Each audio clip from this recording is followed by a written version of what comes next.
Welcome back, focused learners. Let me ask you a question. Have you ever looked at a Cambridge computer science past paper and felt like you were staring at a bank vault you just couldn't crack? Like the examiner is sitting behind bulletproof glass, holding your grade, and you literally have no idea how to get in?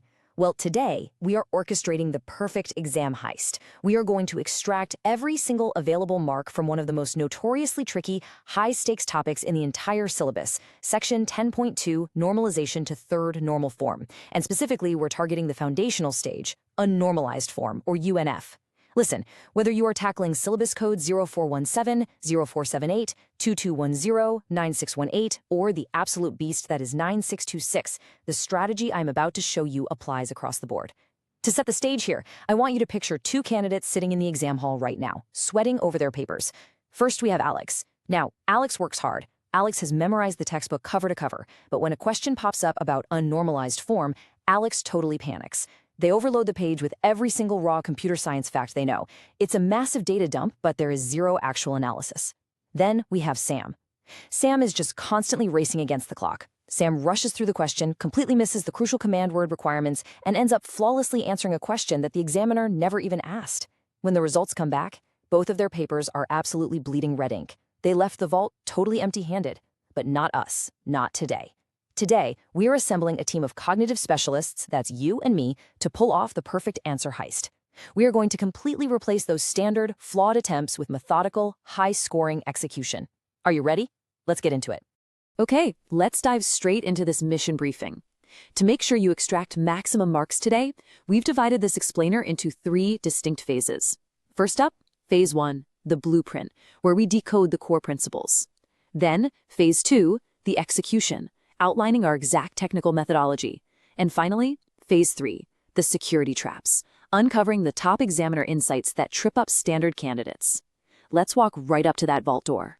So what exactly are we dealing with here? Unnormalized form, or UNF. It's the foundational state of data. Think of it as the raw, unfiltered intelligence you've just scraped from a target in our heist.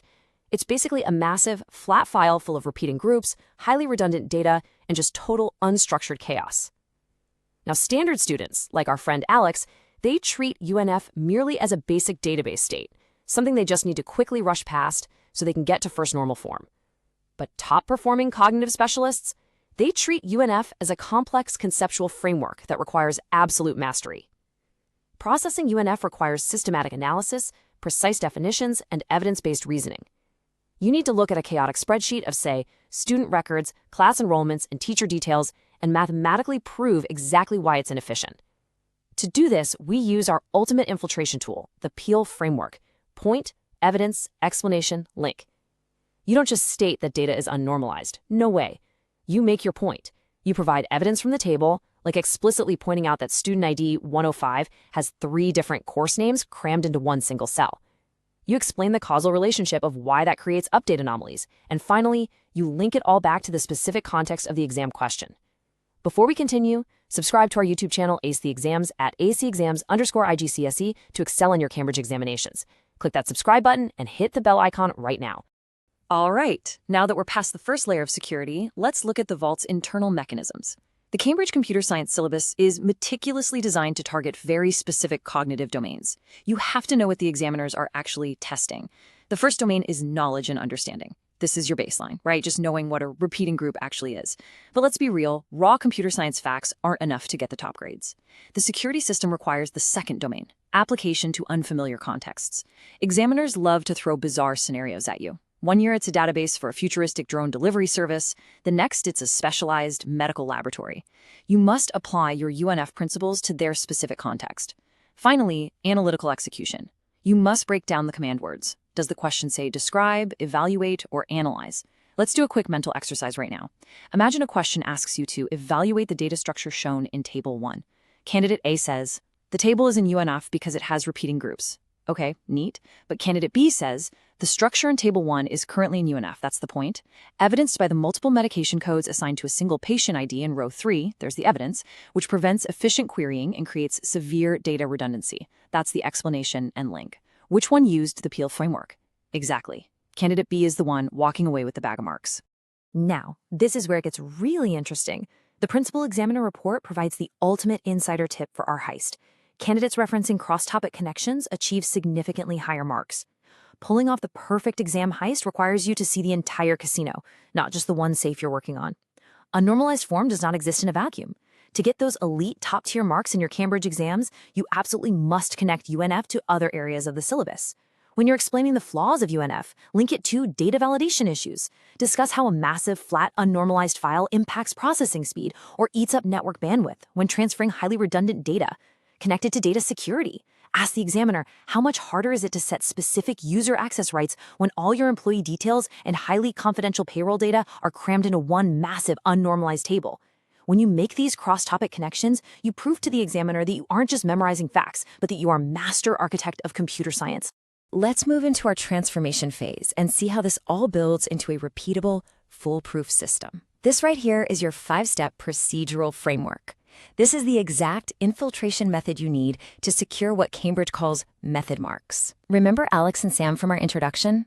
Let's fix their flawed approach right now using the computer science success blueprint. Step 1. Deconstruct and extract. Read the command word carefully. Is it discuss? Well, that means you need 2 sides of an argument.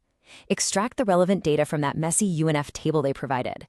Step 2. Select framework. Decide right away that PLL is the correct tool for this extended response. Step 3. Apply principles. Scan the table and physically identify the specific repeating groups and composite keys hidden in that unnormalized data. Step 4. Execute and verify. Write out your answer and then, this is where Sam fails, verify. Did I actually answer the specific question asked, or did I just write down everything I know about databases? Step 5. Present format. Ensure your final answer uses rigorous professional computer science terminology. If you are practicing right now, I want you to imagine a 60-second timer counting down on your screen. Take a past paper answer you've written previously that got a low score and run it through these 5 exact steps. I guarantee you will watch those red pen marks transform into green check marks. You see, the core philosophy of Cambridge marking relies heavily on the method mark strategy. The vault doesn't just sprint open because you miraculously guessed the right final code. You actually get points for the systematic process of cracking it. So the absolutely crucial point here is showing you're working. In computer science, practical application develops professional skills. If you are asked to show how a UNF table moves toward first normal form, you must use strict conventions. Proper headings are totally non-negotiable. Correct relational database terminology is a must. Don't you dare say row and column if the mark scheme is explicitly looking for record or tuple and attribute or field. Use appropriate formats and clear annotations. If you just skip ahead and jump to the final normalized table without showing the systematic step-by-step breakdown of the unnormalized data, you are leaving precious method marks on the table. Stop scrolling. Subscribe to our YouTube channel, Ace the Exams, at acetheexams_IGCS to excel in your Cambridge examinations. We've helped thousands of students improve by 2 to 3 grade boundaries. Join them right now by subscribing to acetheexams_IGCS and turn on all notifications so you never miss our weekly exam strategy sessions. Welcome to Phase 3. We are now looking at the security alarms. These are the top 3 mistakes pulled straight from the examiner reports that catch standard candidates red-handed every single year. Alarm number 1. Answers are way too vague. Examiners desperately want specifics. Saying something like, UNF is bad for databases, is just a vague platitude. It means nothing. But saying, the UNF structure provided leads to insertion anomalies, as a new course cannot be added without first enrolling a student, now that is specific and it is bulletproof. Alarm number 2. Forgetting to check format and presentation. This ties directly back to our method marks. Messy layouts, scribbled out arrows, floating data without headers, they simply lose marks. Alarm number 3. Answers are not specific to the given context. This is literally the deadliest trap of them all. If the question's about an airline booking system and you give a brilliant textbook example about a school library, you trigger the alarm and lose the mark. Even if your technical database theory is 100% correct, you fail the context check. All right, it's time for an interactive workshop. Let's test your skills in our Find the Flaw challenge. We know that standard candidates often confuse key terminology, provide really vague details, and just list raw facts. In contrast, top-scoring specialists define terms before using them, justify decisions with hard evidence, and question assumptions. Listen to this flawed paragraph from our friend Alex and see if you can spot the sentence losing marks. The table has data that repeats. The user should normalize it to stop data from being the same everywhere. It's a flat file, so it's not good. Did you catch the flaws? First, confusing terminology. Data that repeats is way too informal. It should be repeating groups of attributes. Data being the same everywhere is a terrible way to say data redundancy and update anomalies. Now, let's rewrite it together like a true specialist. The current flat file architecture is an unnormalized form. I define UNF as a table containing repeating groups, which is evident here as multiple project_IDs are assigned to a single employee_ID. This must be resolved to prevent data redundancy. Do you see the difference? The specialist is precise, analytical, and totally unstoppable.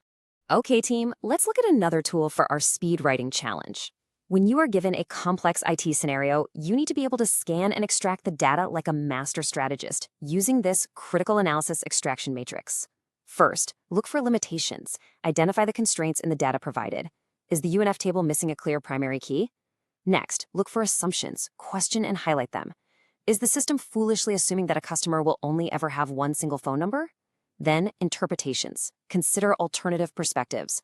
How does this unnormalized data look from the database administrator's point of view, who has to maintain it, versus the end user's point of view, who just wants fast load times? Finally, conclusions. Evaluate the actual effect of the evidence. Imagine a 30-second timer counting down right now. I want you to write one perfect PL paragraph. If you were looking at an e-commerce order table where the customer's full address is typed out again for every single item they ever bought, you would rapidly extract the limitation, massive wasted storage space. You'd highlight the assumption that the customer never moves houses, and you'd draw a firm conclusion that data must be normalized to separate customer entities from order entities to maintain data integrity. That is exactly how you execute under extreme exam pressure. So, we have covered the final system. We've got command word decoding, the Peel framework application, and our time management extraction matrix. But how do you actually remember all this complex theory when the exam room pressure hits and your mind goes blank? Let's move to the ultimate hack, the visual story method. Let's be real. Human brains do not remember abstract database concepts very well, but we remember stories perfectly. To securely encode UNF concepts into your brain, I want you to visualize unnormalized form as a massively disorganized, chaotic warehouse. Imagine it. Boxes stacked haphazardly all the way to the ceiling. Some boxes have 3 different confusing labels slapped on them. Those are your repeating groups. Now, if you want to change the address on one single box, you have to run around the entire massive warehouse changing it on 50 other identical boxes just to keep things accurate. That nightmare is your update anomaly. And if you try to bring in a brand new empty box, there's absolutely no shelf space for it unless you immediately fill it with a product. That right there is your insertion anomaly. By turning the super dry theory of 10.2 normalization into a vivid visual story of a chaotic warehouse, you securely encode the information. When the exam asks you to define the limitations of UNF, you don't panic. You just calmly walk through your mental warehouse and write down everything that is broken. We have reached the end of the mission briefing, team. You now have the full blueprint, the exact methodology, and you know exactly where all the examiner's security traps are hidden. You understand how to decode those tricky command words, how to flawlessly apply the Peel framework, and how to use the visual warehouse method to rapidly recall complex computer science concepts. You have the 3 rules that guarantee top marks. The choice is now entirely yours. Will your next past paper be a standard attempt, filled with vague statements, poor context, and missed method marks? Or will it be a perfectly executed, top-scoring heist where you extract every single mark the examiner has to offer? Students who implement these computer science strategies see an average improvement of 2 grade boundaries, but only if they practice consistently with our weekly explainers. Here's your final reminder. Subscribe to our YouTube channel, Ace the Exams at acetheexams_IGCSE Excel in your Cambridge examinations. Subscribe right now to acetheexams_IGCS and click that bell. Don't let another exam pass you by. Drop a comment below with your target grade for computer science and the biggest challenge you're facing. Our team responds to every comment. Like and share this explainer with a study partner. Ace the Exams, your Cambridge success starts here.